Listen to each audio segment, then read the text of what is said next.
everybody, and welcome to this author itty session, where I drink from my trusty cuppa and tell you all about an author who I simply adore. So let's get down to business and start discussing today's author.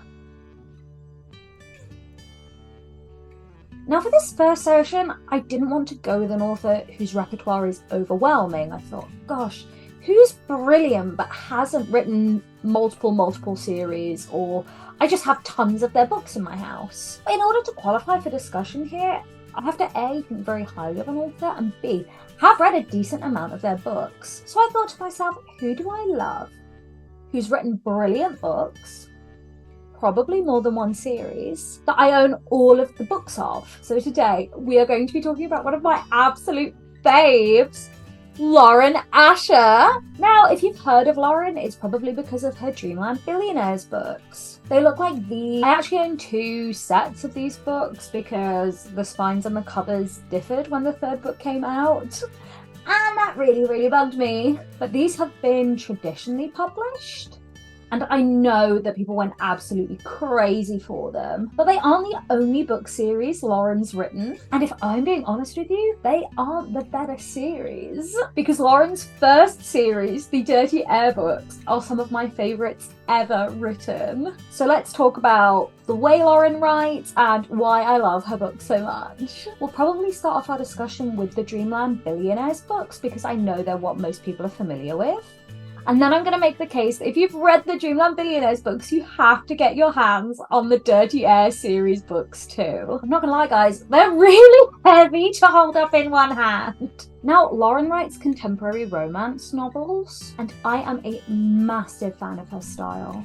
They're so digestible, they're really easy to sink your teeth into. And her overarching world building is particularly good. Every one of her books follows an isolated romance within a set constructed world that she builds up book after book. So for the Dreamland Billionaires, it's the Dreamland Parks. They're kind of this Disney-inspired theme park company conglomerate, like the company that they're based off of. And the Dirty Air series focuses on teams of Formula One race car drivers. Lauren's really good at taking real-world teams, companies, inspiration, and fictionalizing her own versions of them. So as you say, instead of Disney, you have Dreamland in the Dreamland Billionaires books.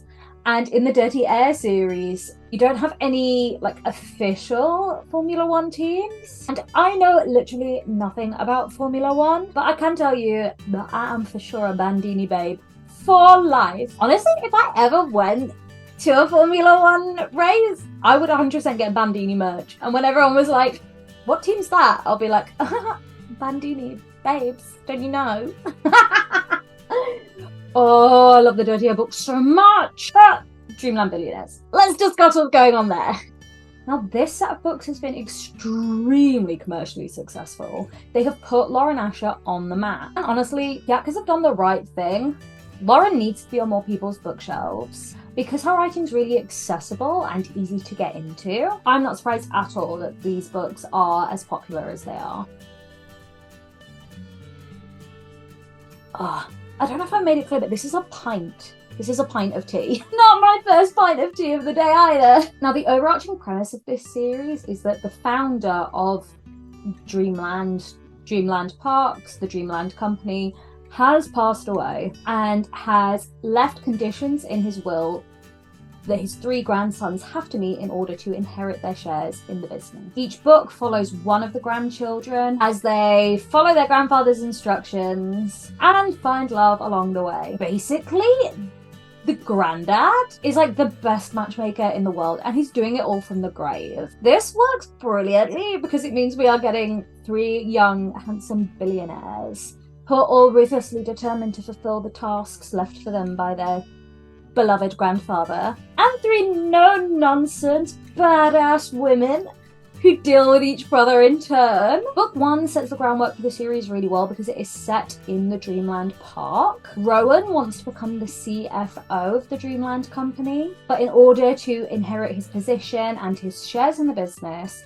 he needs to go to the Dreamland Park and solve their biggest issue. Luckily enough, When he arrives at the parks, he reads a submission for a new ride / a general complaint from one of the employees, Zara. Zara's entire family work at the parks. They are firmly embedded into Dreamland culture and life. And Zara wants to start working on creating new rides for the park. So she's applied for that position. One of the questions on the form leads her to go on this long-winded rant because her former boyfriend basically stole her original idea for a new ride and nicked the job she should have had. So Zara is angry, she is frustrated, and she fills in the form and regrets it. She basically writes her submission whilst drunk and annoyed at the world, at Dreamland, at her ex, and it draws the attention of Rowan. Coming into this new position, Zara is essentially helping Rowan fix the problem she's identified with the park. And for some of her decks, she needs stuff visualized. And so she starts briefing these designs into a mystery man, who it turns out is obviously our lovely Rowan, who has a secret artistic streak. His brain might want the CFO position, but his heart, he's a creative baby. So we get this adorable workplace romance between billionaire Rowan and up-and-comer Zara. Some of the stuff in this is so sweet. She's really there to teach Rowan about what makes Dreamland, the parks, the entity his grandfather built, so special to so many people. And in turn, Rowan gets to spoil Zara. The most romantic thing in this book, and I don't know if it is a spoiler because it's been talked about so much already, is that Rowan flies Zara to New York on his jet and organises a signing of all of Zara's books by her favourite ever author. And every reader in the world dies. I love Zara, I love Rowan. It's a good start to the series, but I do think of the 3 books, it ends up being the weakest in hindsight. It's a really strong start, it is a brilliant book. The other 2 books are just better. Terms and Conditions follows Rowan's older brother Declan, and the condition left on him getting his inheritance is that he has to marry and have a kid. When the woman he's kind of agreed to have this marriage of convenience with bows out of the deal, his assistant Iris steps in. And I'm going to say it now, of all the women in this series, Iris is the G. She is the best. She's an iconic, she's the legend. She is the moment. They basically get married and there's so much cuteness in this book. If you've read it already, you get it. You get why this is the best one of the 3. If you haven't read it, I really don't want to spoil it. I want to encourage you to read this book because even in isolation from the others, this is worth reading on its own. Declan is a real hard ass. And Iris is just so desperate to prove herself all of the time, but not in a like pick-me desperate kind of way.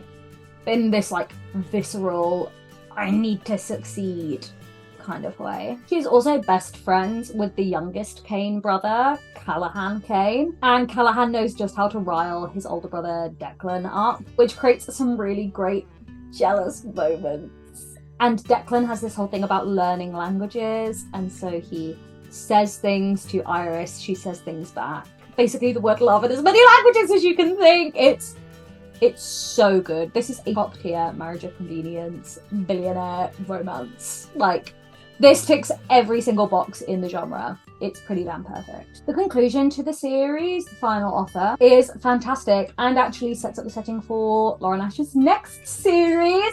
Ouch! I'm super excited and will be buying straight away. This follows the youngest brother, Callahan, who has a real problem with addiction, and his childhood love, Alana. This is basically about a summer house that Callahan inherits half of, Alana inherits half of, from Granddaddy Kane, and Callahan's task is to get that property sold within the year. Unfortunately for him, it is Alana's home and she is raising her sister's child in that house. So they are former friends to lovers, now enemies, and he is trying to boot her out of her home. This one, I think, has the best enemies style dynamic in it, because even though there is friction in the first two books with the couples, this one is like Alana has a genuine reason for not trusting Callahan, not liking Callahan. But of the three brothers, Callahan is by far the sweetest and the funniest, and I love him so much. He's so cute. This is so cute. Overall, the series is incredibly successful. The Kane brothers are all brilliant romantic interests, and every female love interest. And the female love interests are far more diverse ethnically than I've seen in pretty much any other romance trilogy series. I don't know if it's done intentionally, because the Kane brothers are clearly rich, affluent white men, but it works really, really well.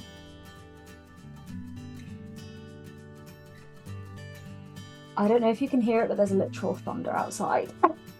I am here with my warm cup of tea. I just want to talk about Lauren Asher.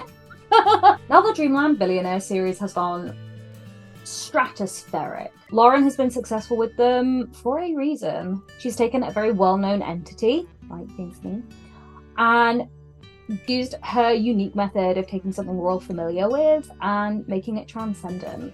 Every single one of those books is an absolute banger. It's a strong, neat, tidy trilogy, and for the vast, vast majority of people, they're going to be the first Lauren Asher books they ever read. But her first series, and the one that I love the most, does a very similar trick. She takes a concept that we're all familiar with, Formula One, race car driving, and has romanticized it so well, guys. Oh, I don't want to drop anything! Each one of these books follows a different race car driver and their love interests. Oh my god, let me just finish the cup of tea. These are too heavy for me to lift up in one hand. Oh my god, a pint of tea. That is a lot. Okay, the tea drinking has finished. The tea spilling has not. Book number one follows one of my favourite book boyfriends ever, Noah Slade. Formula One superstar, top of the league driver for the team Bandini, which, if I had to guess a real-life counterpart, is very much based on Ferrari. He is a legacy race car driver. His dad was a famous Formula One driver. Dad also drove for Bandini. There is a lot of pressure on Noah to just succeed, and keep on succeeding.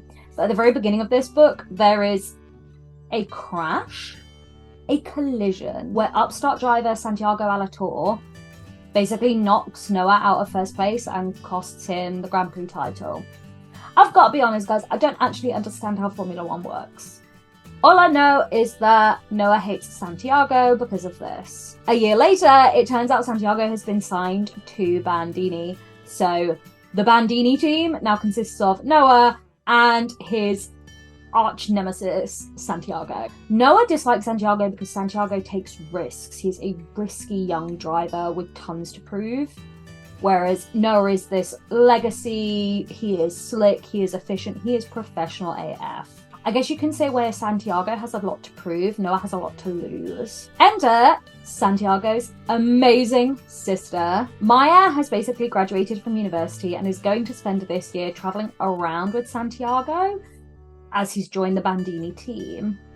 And she's looking to create social media content around his time in Formula One, her experience of being around Formula One. Yugal essentially ends up becoming a Formula One insider influencer. And while Noah hates Santiago, let's just say, doesn't end up hating Maya. But as time goes on and he becomes more of a team teammate to Santiago, he knows that things will not end well if Santiago knows that Noah is interested in / messing around with Maya. But because it's a Formula One setting, they are literally going from Tokyo to Monte Carlo. It is so bougie. And the actual writing of the races is so intense. It's so exciting. Noah is this like super famous Lothario, and Maya is this young, energetic Spanish ingenue who's just willing to call him out at every single possible point. You know, she's grounded, she's down to earth, she's a real woman, and she wants something real. And Noah's lived this elevated life for so long, he needs a touch of reality, and Maya brings him that. This book is brilliant. It's my brother's enemy to lover, set in the world of Formula One, where they're all earning insane money and they're all going to these amazing, insane places. You can see a lot of how things that attract people to the Dreamland Billionaires books are inspired by this. Driven, smart, very, very wealthy men and women who are strong enough to treat them like normal people. Noah is the template for perfect book boyfriends, in the fact that he is far from perfect and has a lot to learn from the woman in his life. In this book, we basically meet Noah's friends. The top drivers in Formula One have obviously spent years competing against each other from, I think, start off go-karting, and that's how you get into Formula One. This lot have all been in the same league pretty much since childhood. So in this book, you meet Liam, Jax, and obviously you know Santiago. Book 2 follows Liam and the Bandini coach, team lead's daughter. Liam is one of Noah's best friends, but he drives for the opposing team. They're all competing for the top spot in their league table. Santiago and Noah race for Bandini. Liam and Jax are, I guess you can say, they're competition, but they're not enemies. They're all best friends, which I like, by the way. It's all very sportsmanlike. Liam's contract renewal is in danger because while he's got this good boy persona, he may have been getting it on with someone he shouldn't have been getting it on with, and has caused a ton of drama and a bit of a PR crisis. So he is told, do not step a toe out of line, do not mess around with anyone you should not be messing around with. We'll even get a PR expert in to deal with all the mess you have caused. Unsurprisingly, Liam wants to keep his job, but he has become fast friends with Sophie, the daughter of the Bandini team's head coach equivalent. So obviously if he got caught doing anything with the competition's daughter, he's going to get in a ton of trouble. So Sophie is meant to be 100% off limits. But Sophie has made herself an experience bucket list, if you will, of spicy things she wants to try and get done before she has to, leave the tour that she is on with the teams. Liam has become a very good friend of Sophie's, and when he finds out this list, he's like, hey, I guess if we keep it on the DL, I can help you tick things off this list. So there's a lot of sneaking around. There's a lot of, we've got to pretend we don't actually like each other in that way to protect our friendship kind of vibes. I love Sophie. She's sweet and funny. She's Maya's best friend. They get to meet each other in book 1, and they've become fast friends. They're on the Formula One track with each other, making content together. Sophie has this great, warm, sunshiny personality, and what's funny is that so does Liam. It's very much not an opposites attract. They are friends first, and they are friends for a reason. Like calls to like in this instance. And this book is brilliant because all the way through you're just get together, please. Just admit that you like each other more than you thought you would. Please, my precious babies, you're so perfect together. But Liam doesn't want to run that risk of having a woman mean so much in his life because his best friend from donks ago married his brother and then died in childbirth. So Liam's got some major trauma about what happens to women that he cares about, and he just doesn't want to take the risk on pretty much any level with Sophie. Whereas Sophie is so lovely and so perfect, and she does not deserve to be kept in the shadows or be anyone's dirty secret. Book 3 is the only one that I can guess who the main character is based off of. Okay, because this is pretty much based on Lewis Hamilton. I'm calling it now. So Jax is British. And you've met him in books 1 and 2. He's on the same team as Liam. And his romance, his relationship is with the PR specialist that the team gets in to deal with all of Liam's fun. Basically, Jax is a party boy, and poor Elena has the job of keeping on top of Jax during this particular Formula One season because he is going off the rails, he is going out of control, and no one within the actual F1 team knows why. he's got everything being handed to him on a silver platter, right? But as we come to learn, there's a lot more going on with Jax than anyone knows. I don't want to spoil what the reveal is, but of all of them, this one, I was going to say this one got me the most emotional, but not quite. We're getting to that. This one had real depth. It's brilliant.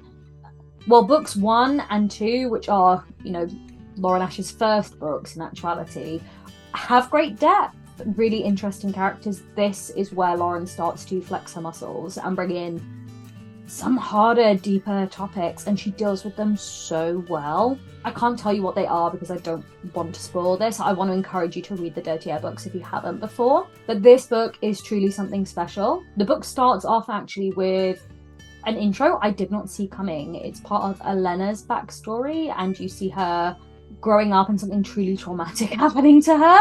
And so this is the book of broken babies. Okay, my Elena and my Jax, they've both had a really, really tough time of it. They are dealing with an awful lot of stuff. It's heavy hitting. I know for lots of people, Jax is the guy that they say, oh my gosh, FTW, you know, go Jax. But my favorite guy is definitely Noah, but then a close second is my precious baby Santiago, who is the focus of book 4. Now the first books, 1, 2, and 3, run back to back.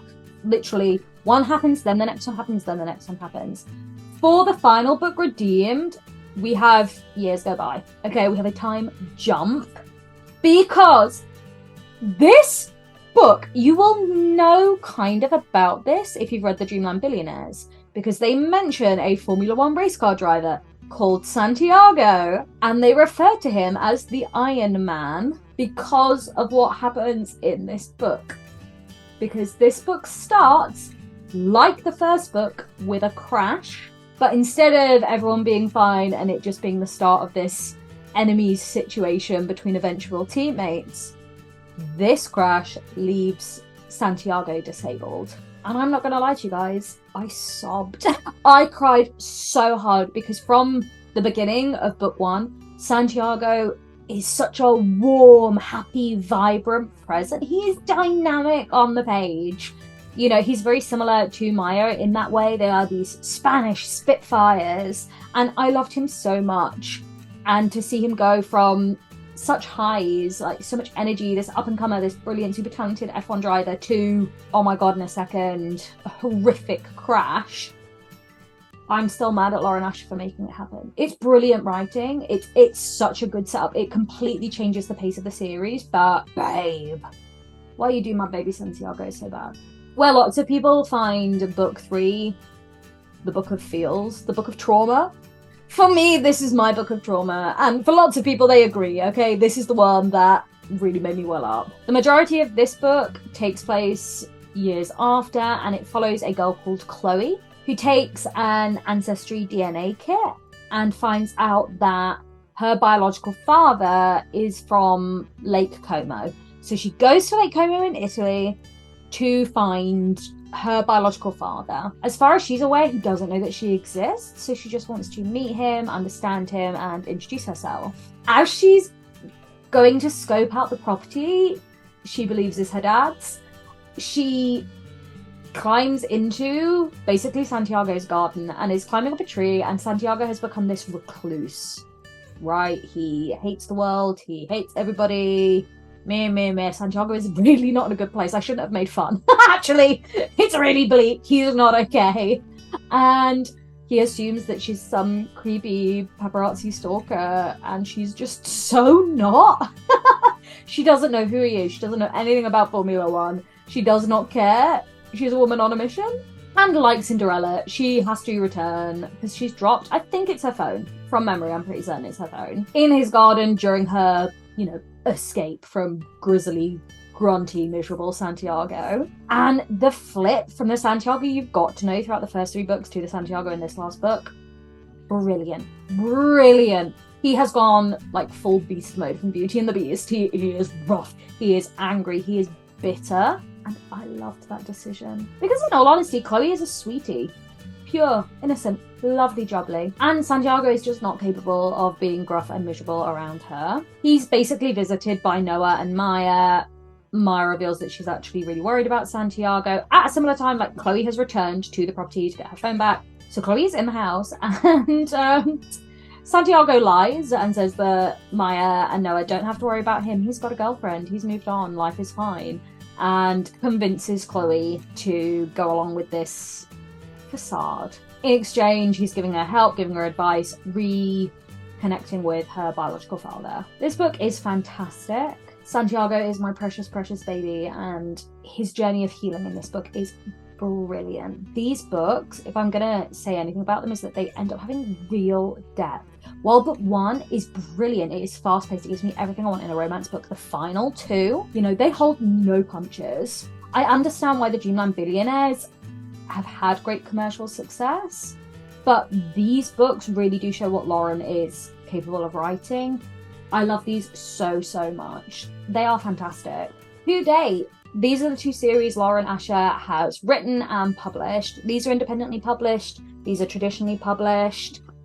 Honestly, I adore them. I adore her. She has such a brilliant way with words. She's writing characters that are incredibly accessible, easy to understand and wrap your head around, but have so many nuances, so much depth. All of them are somehow traumatized, normally by something to do with their parents or circumstances that happen during the stories. It's the story of very wealthy, very ambitious, but very messed up men who are healed by these brilliant, inspiring women who call them out when they need to be called out. And just see these men for the flawed individuals they are. Lauren's books are just really full of hope and potential and the healing qualities of love, in that they are truly romantic books. I'm going to move this one from here to the end because it will annoy me that they're not in order when I watch this back.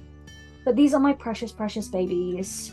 I will buy anything that Lauren writes, and I strongly encourage you to as well. These are harder to get your hands on than these. These will be in conventional bookshops. These ones will not. I got mine off of Amazon, and I'm so glad I did. I actually read all of the Dirty Air books before book 2 of this series had come out. I read the fine print, wanted to read more of Lauren's work, looked her up, found these, read them all, and have continued to buy her books as they come out. I have 2 whole sets of this because I like them that much. I would buy 2 sets of these, but the only other editions have men on the covers, and I am tempted to buy them, but I love the fact that my 2 sets of these do match. They're just a little bit different. The other set of these is very different visually. All in all, Lauren Asher is an amazing, amazing author. If you haven't read any of these, if you haven't even read the Dreamland Billionaires books, what are you playing at? I'm not going to lie and say I didn't pick these up first, because I did. I'd read the fine print, but I'm going to say they are all must-reads. They're all brilliant romance books. I love the Kane brothers. I love my Dirty Air Formula One bad boys. If you have the time, 10 out of 10. Have to tell you, Lauren Asher is a must-read author. Every single book she's written is brilliant. Equal parts love, equal parts crying. If you want to read something that everyone else is reading and can join in conversations, oh my god, the Dreamland Billionaires are where it's at. But if you really want to see what Lauren Asher can do when she flexes her muscles, the Dirty Air books are it. She's so talented, she's so brilliant. I see her name, I buy the book. It's simple as. I cannot wait for her new series to come out. And I love that these exist in the same world. I love that Santiago is referenced in the Dreamland Billionaires books. And if you've read the Dreamland Billionaires books and did not know that, my gosh, you practically have to read the Dirty Air books. You know, because it ends on this really inspiring story of how a disability doesn't necessarily 100% mean that Santiago has to give up on his dreams. I have been Christy Clogs. This has been an author tea session all about Lauren Asher. I hope you've enjoyed. If you have any thoughts, please let me know in the comments below. Don't forget to like this video if you've enjoyed yourself, and make sure you subscribe to my channel for more content just like this. Thanks a lot for watching, guys. I'll see you later, alligators.